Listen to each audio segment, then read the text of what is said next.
Wali Paidi dan ujian pujian. Wali Paidi berjalan tanpa arah, terus melangkah, entah kemana.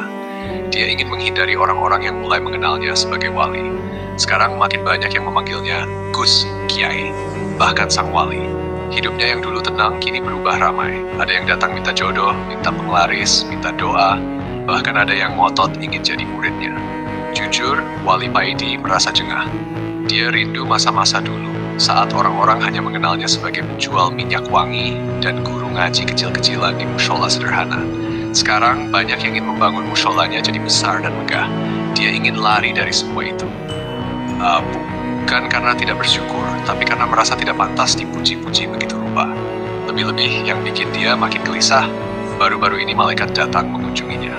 Pertemuan di pinggir sungai, langkahnya membawanya ke dalam hutan. Ia terus berjalan sampai tiba di tepi sungai. Airnya jernih, mengalir tenang. Wali Paidi membasuh muka, memperbarui wudhu. Sejak dulu Allah memberinya keistimewaan selalu dalam keadaan suci, daimul wudhu, istilahnya. Saat itu dia baru sadar ada seseorang di kejauhan, duduk memancing di pinggir sungai. Wajah orang itu tenang, bersahaja. Anehnya, melihat sosok itu, hati Wali Paidi langsung terasa adem. Mau mengucapkan salam, tapi orang itu lebih dulu menyapanya. Assalamualaikum Kang Paidi. Waalaikumsalam. Kalau boleh tahu siapa jenengan? Tanya Wali Paidi heran karena orang asing ini tahu namanya. Untuk saat ini namaku Syukron Fahmi, jawab orang itu. Wali Paidi terdiam.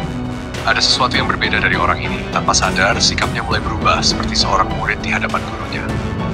Kang Paidi, kata orang itu pelan, sampean tidak seharusnya menghindari semua ini. Ujian itu ujian, bahkan lebih berat dari hinaan. Allah sedang meninggikan derajatmu. Wali Paidi semakin menunduk. Orang ini tahu isi hatinya. Kalau sampean lari dari pujian, itu sama saja menafikan kekuatan Allah, karena merasa tidak mampu. Padahal yang memberi kekuatan itu Allah, bukan diri sendiri, lanjutnya.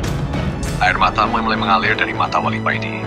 Ingat, la haula wala quwwata illa billah. Merasa mampu atau merasa tidak mampu itu sama saja, kan?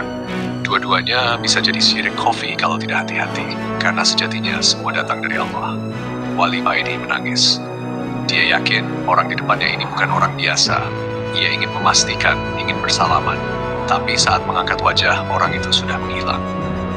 Di hatinya ia tahu, tadi itu pasti Nabiullah Khidir. Perjalanan ruhani Wali Paidi masih terduduk lama di tepi sungai, merenungkan semua yang baru saja ia alami.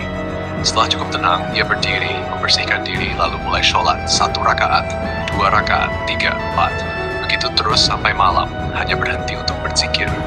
Saat itu, tiba-tiba dunia di sekelilingnya terasa berubah. Suara hilang, gelap pekat. Ia merasa melayang di tengah kehampaan.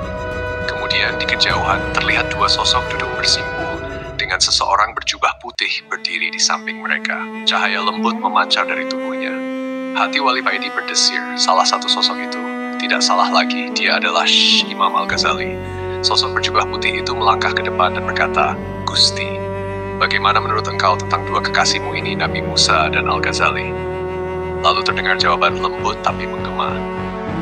Musa dengan izinku bisa menghidupkan orang mati, tapi aku lebih mencintai Al-Ghazali karena dia dengan izinku pula bisa menghidupkan hati hamba-hambaku yang mati. Ia menghilangkan kebodohan, membuka jalan bagi mereka yang ingin mengenalku. Pelan-pelan sosok-sosok itu mulai menghilang, dan lamat-lamat suara azan subuh menggema. Wali Paidi membuka mata, dunia kembali seperti biasa. Ia bangkit, menyeka wajahnya, lalu berjalan pulang.